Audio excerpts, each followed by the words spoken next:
hay que tener cierto protocolo personal para no ser afectado. Hay que continuar reportando la información al público. Pero, como lo dije, aquí estamos en Ginebra y quizás en lugar de tener o continuar con nuestras tradiciones de saludar a nuestros amigos besándolos 3 veces o abrazándolos, quizás tengamos que evitarlo por el momento. Continúen trabajando con sus vidas, pero tengan mucho cuidado con la higiene personal. Bueno, regresamos en esta conversación con la doctora Patricia Volkov. Patricia, te quedaste en el punto de hacer referencia a lo que ocurrió con el VIH, para seguir explicando lo que está pasando ahora. Cuando empezó la epidemia de VIH-Sida, lo que veíamos es un número inusualmente alto de hombres previamente sanos que fallecían por una neumonía extraordinariamente rara para aquella época, o que desarrollaban unas lesiones en la piel que se llaman sarcoma de Kaposi. No tenías una prueba para decir esto es esto, y se hicieron definiciones clínicas. Aún con el tiempo y conforme fueron desarrollándose herramientas de laboratorio, tú utilizabas siempre la clínica, aunque no tuvieras confirmado el diagnóstico. Se daba por hecho.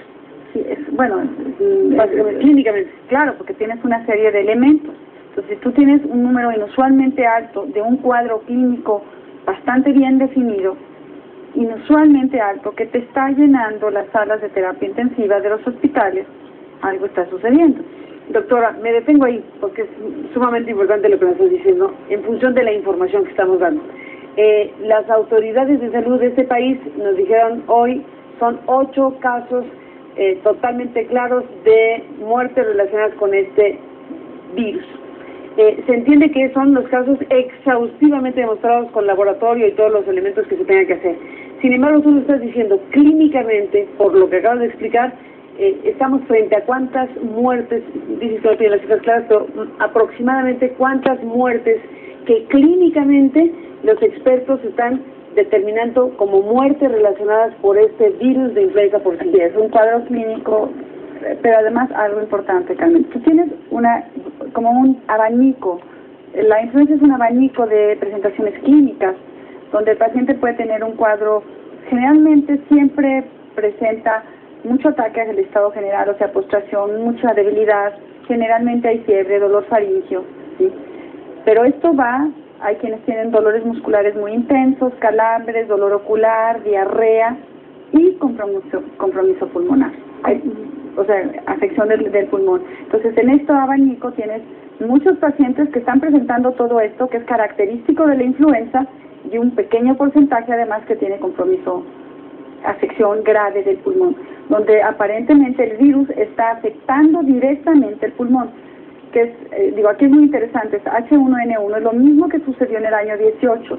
El virus que produjo la epidemia en el año 18 tenía la capacidad de invadir mucho más el pulmón que otras cepas, de otras epidemias, que es algo que en ese sentido es bastante parecido. No solo esto, también produce la liberación, produce un proceso inflamatorio muy severo por liberación de citoquinas e inflama mucho el pulmón. Y esto explica por qué algunos pacientes se deteriora rápidamente la función pulmonar. Cuando me dicen, bueno, estos pacientes que fallecen, ¿de qué fallecen? De falla pulmonar, la mayor parte de ellos. Aunque hay un grupo de enfermos que pueden sobreinfectarse, lo que tú me decías al principio del programa, porque la influenza destruye el tracto respiratorio y puede invadirse por bacterias y produce sobreinfecciones.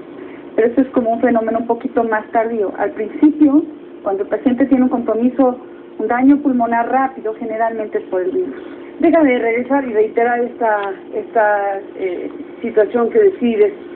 Quiere decir que para asuntos de información estamos frente a una realidad que clínicamente está reconociendo una enorme cantidad de personas, o si hablamos de hospitales llenos, que no hay una cifra determinada, pero que es importante, atípica, preocupante, como has dicho. Cuando decimos muchos hospitales llenos, están todos ellos prácticamente... Carmen, yo haría unas declaraciones, muchos pacientes acudiendo a atención médica, y un porcentaje de ellos se está hospitalizando y un pequeño porcentaje de ellos se hospitaliza en unidades de cuidados intensivos. Recuerda que las unidades de cuidados intensivos siempre son poquitas camas, 6, 8 camas, pero están llenas de estos casos, O sea, no es que tengas cientos y cientos de pacientes en falla respiratoria, esto no es cierto. Y en los hospitales las unidades de cuidados intensivos son pequeñas, pero un porcentaje alto de estas están ocupadas, que normalmente están ocupadas por otro tipo de pacientes. Y una de las cosas que estamos haciendo como parte de la estrategia para tratar estos pacientes es usar menos las camas de cuidados intensivos con ciertas maniobras que estamos haciendo en los hospitales, como no haciendo cirugías grandes donde los pacientes tienen cirugías selectivas, estamos hablando de cirugías selectivas, no de urgencia, donde tienen que pasar a cuidados intensivos. Bueno, estas cirugías se están difiriendo prácticamente para preservar estas camas para pacientes que llegan en falla ventilatoria y requieren de estos cuidados. Déjame, doctora, hacer una pausa y regresamos. ¿Qué tan eficaz